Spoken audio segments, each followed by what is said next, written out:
This plantation was direct seeded 12 years ago, and it probably involved a couple of hours basically.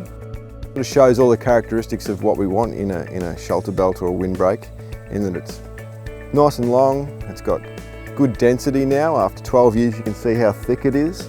It's starting to get quite high, so the eucalypts in the middle and around the edges are starting to get probably 15 metres high. Pretty good example of what you can achieve in a short amount of time. Direct seeding of shelter belts can be a great option because it's very time and cost efficient. Planting out 1 hectare of tube stock would take between 40 and 50 hours of labour and cost roughly $2,500 in plants. In comparison, direct seeding the same area would take a couple of hours and cost roughly $1,500 in seed. The benefits of direct seeding over tube stock are quite considerable. The time factor is one of the big things. It takes far less time to undertake a direct seeding project as opposed to planting tube stock. There's far less effort that goes into doing direct seeding works. By going to direct seeding method, we found that labour-wise particularly it was a lot easier to establish, and we could do a significant area, within 1 day and still get very good results. So clearly, direct seeding is much easier and cheaper than using tube stock. When it comes to locating, designing and preparing for planting your shelter belts, then whether you're using direct seeding or tube stock, the same principles apply. This series includes 2 videos on designing shelter belts and preparing for planting. These are both well worth watching. Matt Bowler again to briefly overview preparation and planting. So what we did in terms of establishment, we just sprayed that. So boom sprayed it in this instance.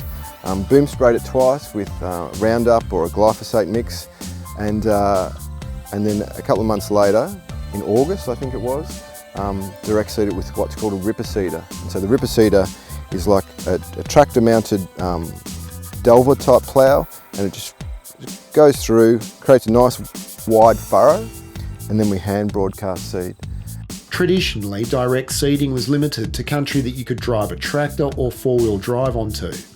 With the increased prevalence and popularity of direct seeding, contractors are adapting other methods to direct seed and can get on to just about any country. Yeah, well the setup's a Rodden electric seed box.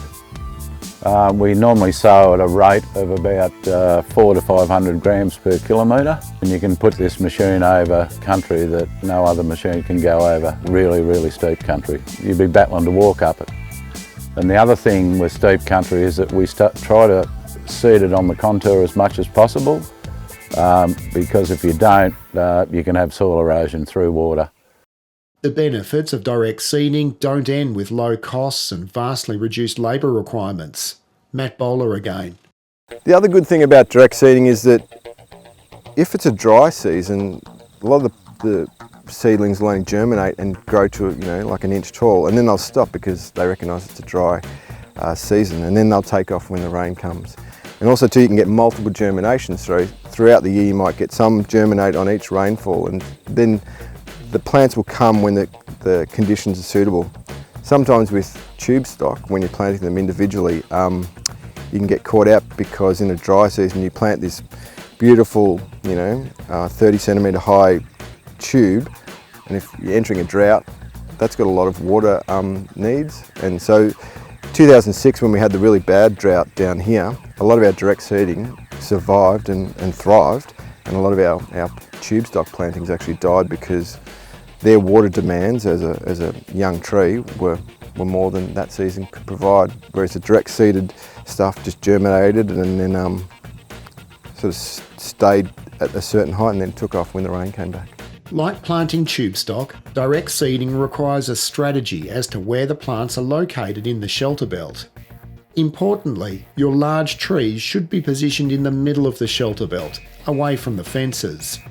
Because we come from a tube stock background, and I had a bit of an affinity for a 3-tiered hedge design, so I had shrubs on the windward side and tall trees on the leeward side.